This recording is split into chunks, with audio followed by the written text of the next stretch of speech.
সুন্দর আঙুলগুলো এমন লাল লাল হয়ে পুড়ে গেছে না, তুমি তুলি ধরবে কি করে? তুমি যদি ডিজাইন না আঁকতে পারো তাহলে তো ওই 35 কোটি টাকার লোনটা শোধ করতে পারবে না।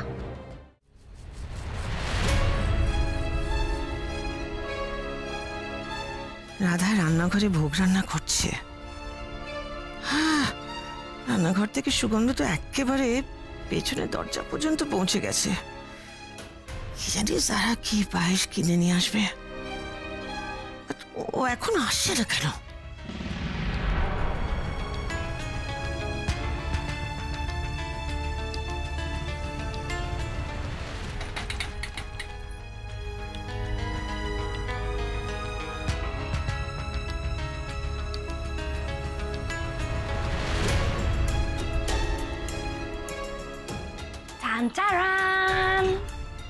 কলকাতার বেস্ট শেফের কাছ থেকে বানিয়ে আনা পায়েস, বুঝলে? ওকে ফাইন, বাট লিসেন, এই কথাটা আর বলবে না কোথাও। Keep quiet. শোনো, তুমি এখন ওই উপরে রান্নাঘরে যাও। ওই ওভেনের পাশে একটা এই মানে পায়েস রান্না করা একটা বাসন আছে, ওকে? সব ঢেলে দেবে ওতে। অ্যান্ড এমন প্রিটেন্ড করে যে তুমি ওটা এখন রান্না করছো, বুঝেছো? কেন? ওভেনটা অন করতে পারবে তো? ট্রাই করবো না, ট্রাই করবো না, you have to try. Come on, go. আরে কুইকলি গো। থ্যাংক গড, যারা পুজো শুরু হওয়ার আগেই পায়েস নিয়ে চলে এসেছে। এবার মজা বুঝবে ওই রাধারানী বেরা। শহরের বেস্ট শেফের হাতে বানানো পায়েস রাধার বানানো পায়েসকে মাত দিয়ে দেবে।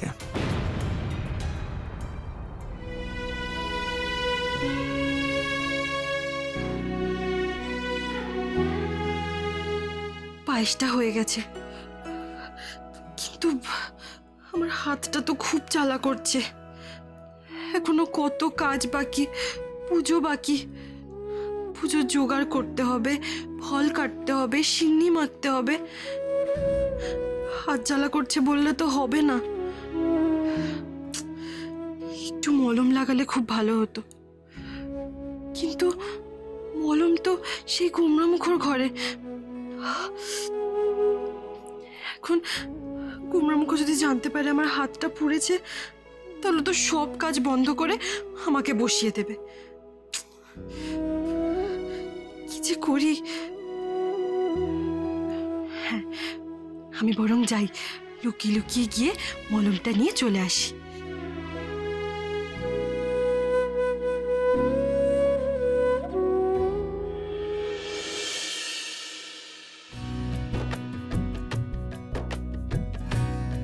গুমরামুখো, গুমরামুখো কেমন লাগলো?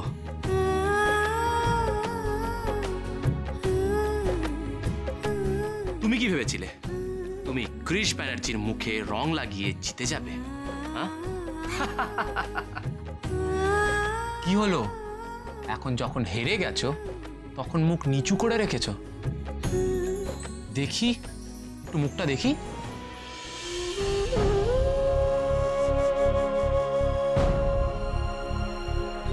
কি রাধা, তোমার চোখে জল?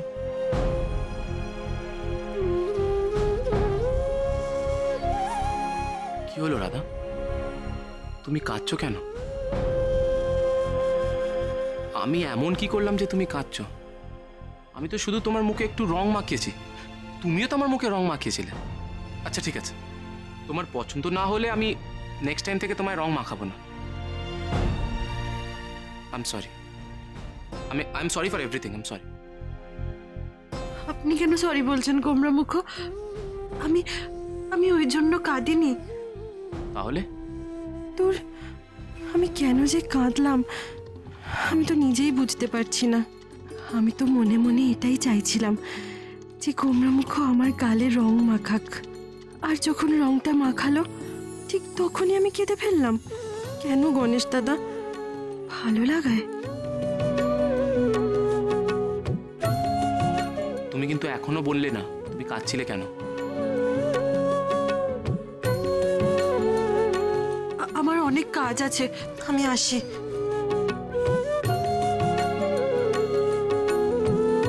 দাঁড়াও,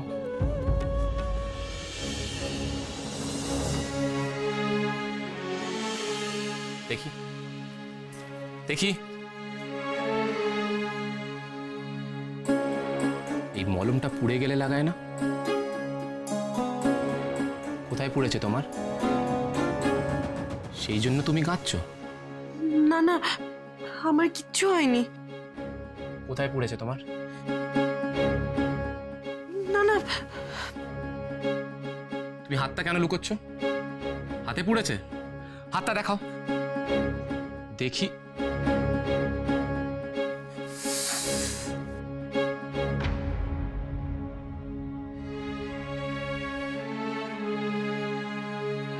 তো অনেকটা পুড়ে গেছে, But এত পুড়লো কি করে? ও আমার কিচ্ছু হবে না, আপনি ছেড়ে দিন। বাজে কথা না বলে আগে পুড়েছে কি করে সেটা বলো। ওই পায়েস রান্না করতে গিয়ে। রাধা, তুমি এতটা কেয়ারলেস কি করে হলে?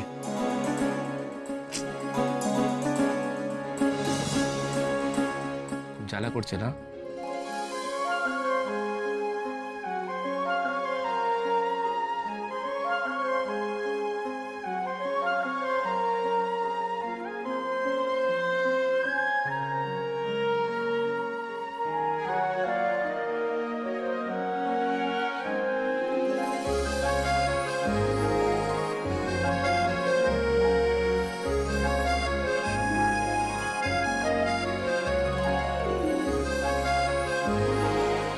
শোনো রাধা, এখন আর নিচে যাওয়ার কোনো দরকার নেই, তুমি বরঞ্চ এখানেই রেস্ট নাও।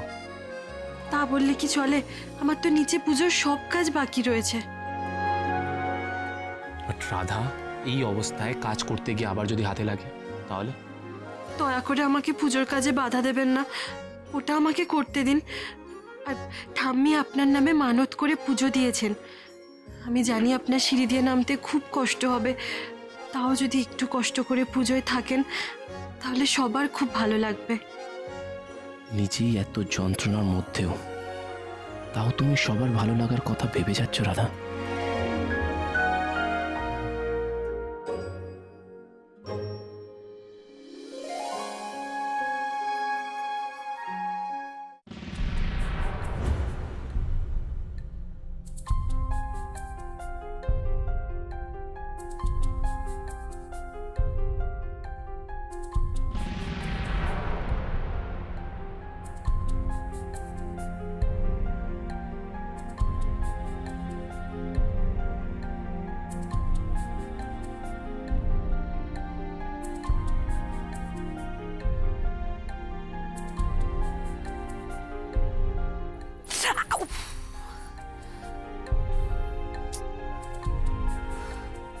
বাবা, ভাল লাগে না আমাকে। কি এখানে ঢেলে রান্না করছি আজিব দেখাতে হবে? গ্যাসই জ্বালাতে পারছি না আমি।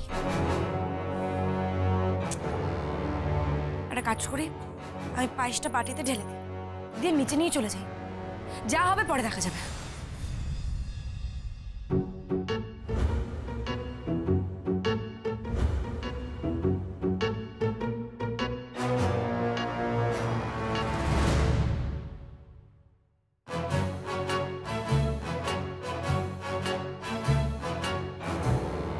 বাহ, দারুণ তো। এ পায়েসের ধারে কাছে রাধা যেতে পারবে না, নো ওয়ে। বাহ, পায়েস ঢালা কমপ্লিট। এবার এই জিনিসগুলো সদ্গতি করতে হবে।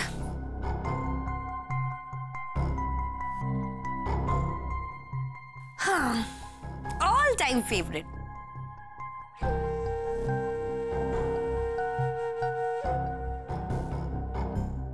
আরে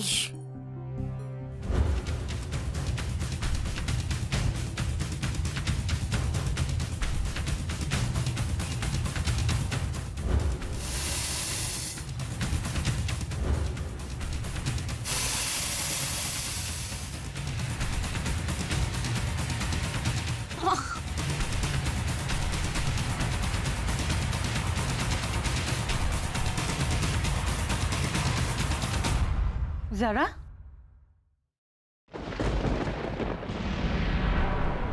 শিউলি আন্টি হঠাৎ এখানে কেন এলো? দেখে ফেললো নাকি আমি যে দুধটা ফেলে দিলাম?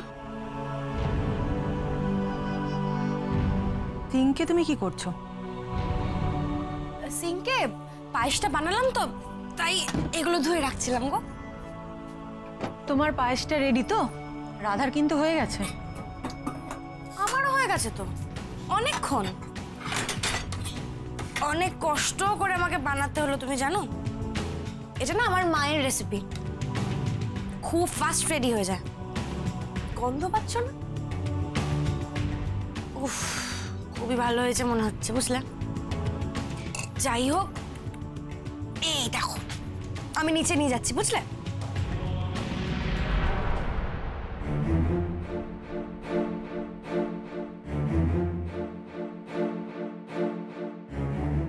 যারা কখন এলো, কখন পায়েস রান্না করলো, কিচ্ছু তো বুঝতে পারছি না।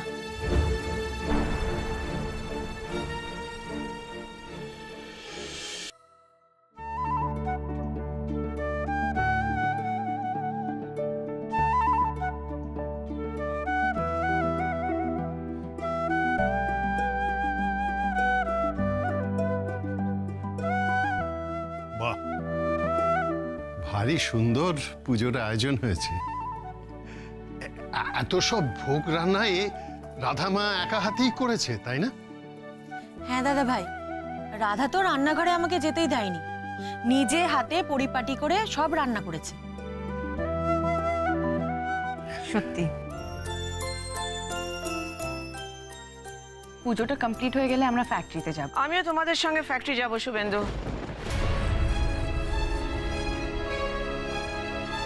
ফ্যাক্টরির ধুলো ধোঁয়া সকলের স্যুট করে না, তাই না কাকন? এটা কিন্তু তুমি একদম ঠিক বলেছো দাদা। আমি বলি কি, ওই ফ্যাক্টরির ধুলো ধোঁয়ার মধ্যে তোমাদের যাওয়ার দরকার নেই। আমি আছি, ঈশান আছে, সামনে নেব।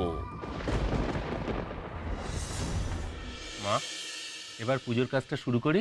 হ্যাঁ, সে তো করবে নি, কিন্তু ভোগের পায়েস তো এখনো এলো না। এই তো ঠাম্মি, ভোগের পায়েস চলে এসছে। এর মধ্যে একটা রাধা বানিয়েছে আর একটা আমি। কিন্তু রাধা কোথায় গেল? রাধাকে তো দেখতে পাচ্ছি না।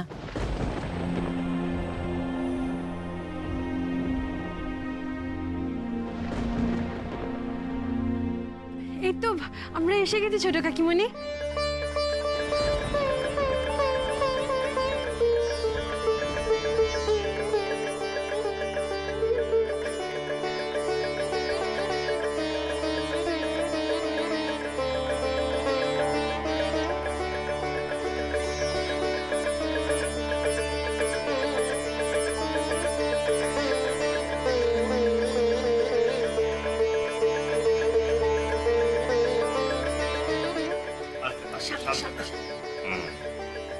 রাধা, তুমি এখানে বসো।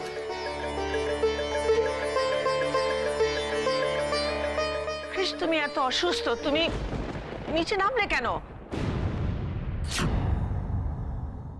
আজ আমার যে কৃষ্ণ ঠাকুরের জন্য এই এত আয়োজন, সেই কৃষ্ণ ঠাকুর স্বয়ং চলে এসেছেন। আমি রাধা ধরে নিয়ে এলো বলেই আসতে পারলাম।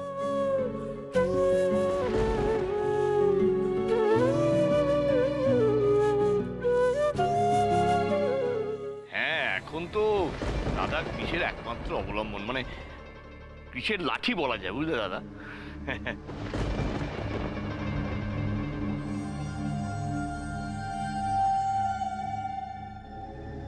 কি দাদা, হাতটার কি অবস্থা! এই বাবা, এই জ্বলে পুড়ে, দেখি দেখি দেখি দেখি কি করে হলো, কি সাংঘাতিক! একেবারে ছাই হয়ে গেছে আগুনে পুড়ে। এ বাবা,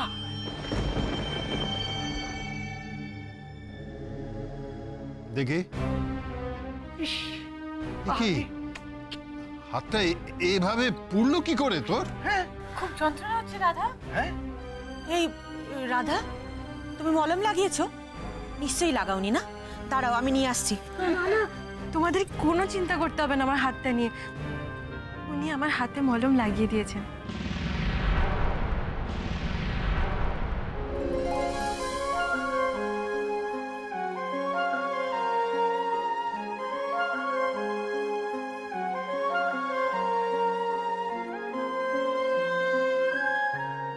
না না না, আমি কি বলছি শোনো, তোমার যেভাবে হাতটা পুড়েছে না, ও মলম লাগিয়ে কিচ্ছু হবে না। হ্যাঁ মানে 10-12 দিনের আগে এই হাত ঠিকই হবে না, ততদিন তো তুমি কোনো কাজই করতে পারবে না। মানে 10-12 দিন তোমার হাতটা একেবারে অকেজো, বুঝলে না কি? আর সবচেয়ে বড় কথা হচ্ছে এই যে তুমি বড় মুখ করে বললে যে 7 দিনের মধ্যে 35 কোটি টাকা ফিরিয়ে দেবে, এই তো হাতের অবস্থা কি করে দেবে দাদা? হায় হায় হায়, আমি তো ভাবতে পারছি না। মানে 7 দিন পরে আমার ভাইপোকে আবার জেলে যেতে হবে। হ্যাঁ মোদি গো, আমাদের যে বাঁচাবে তারই তো হাত পুরো ছারকার হয়ে গেছে, তাহলে আমাদের বাঁচাবে কি করে? আমরা বাঁচবো কি করে? আই নিউ রাধা এসব কিছুই পারবে না। আমি পারবো।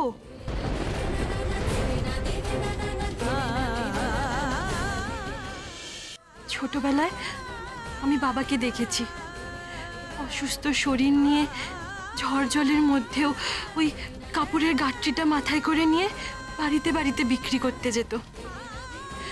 তখন বাবা অত খেটেছিল বলেই আজ কাটোয়ায় সব থেকে বড় শাড়ির দোকান রাধারানী বস্ত্রালয়টা আমার বাবার।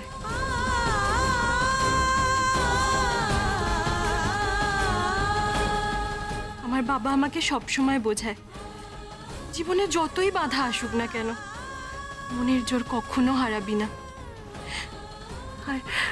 আর আমার এই বাবা সবসময় আমার মনের জোর বাড়িয়েই চলেছে। তাই আমার হাত কেটে যাক, ভেঙে যাক, আমার মনোবল কেউ ভাঙতে পারবে না। আমি আমার এই পোড়া হাত নিয়েই প্রজেক্টটা করব, আর আমার দেওয়া কথাও আমি রাখবো। তোমরা দেখো।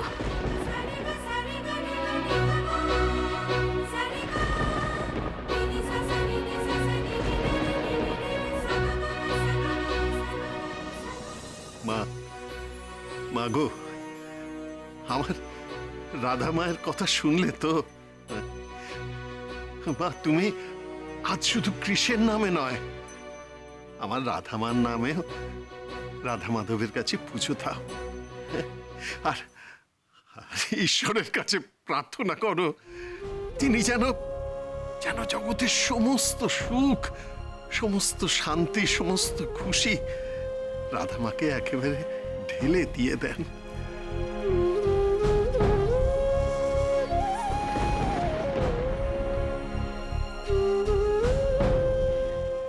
আয়োজন তো সব হয়ে গেছে, আমি তাহলে একটু ওখানে গিয়ে বসি। হ্যাঁ মা, আমি বসি। ঠাকুর মশাই নিন পুজোটা শুরু করুন। আচ্ছা ঠিক আছে। পুজো শুরু করুন মানে? এরকম তো কথা ছিল না। আগে তো আমার বানানো পায়েস আর রাধার বানানো পায়েসটা টেস্ট করতে হবে, দেখতে হবে কার পায়েসটা সব থেকে বেশি ভালো হয়েছে। তারপর সেটা তো ঠাকুরকে ভোগ দেওয়া হবে, তারপর তো পুজো হবে, এরকমই তো বলা হয়েছিল।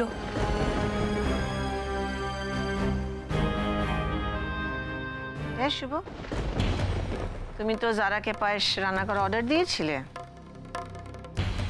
আমা ডিসাইড করো তাড়াতাড়ি, টাইম ওয়েস্ট করো না। দাঁড়াও, একটা ভুল হয়েছে। ঠাকুরকে দেওয়ার আগে তো খেয়ে দেখতে পারবে না কোনটা ভালো হয়েছে?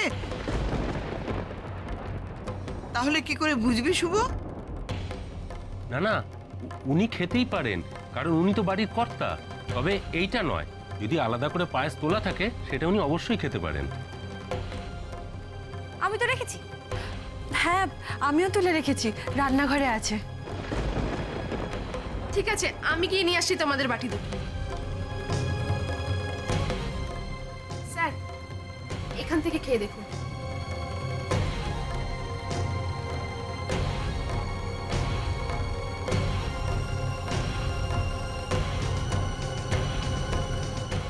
রাধার মতো পায়েস যারা কোনোদিনও রান্না করতে পারবে না।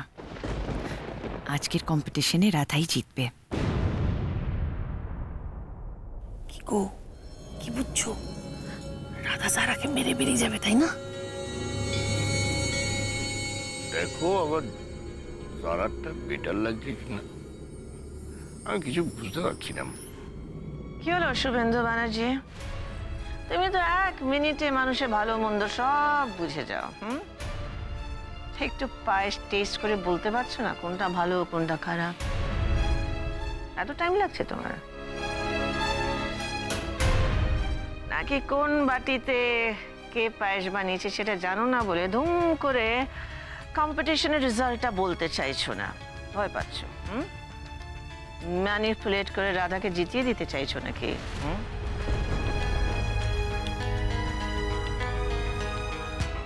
সবাইকে নিজের মতো ভাবাটা বোধহয় আমাদের কারোরই উচিত নয়।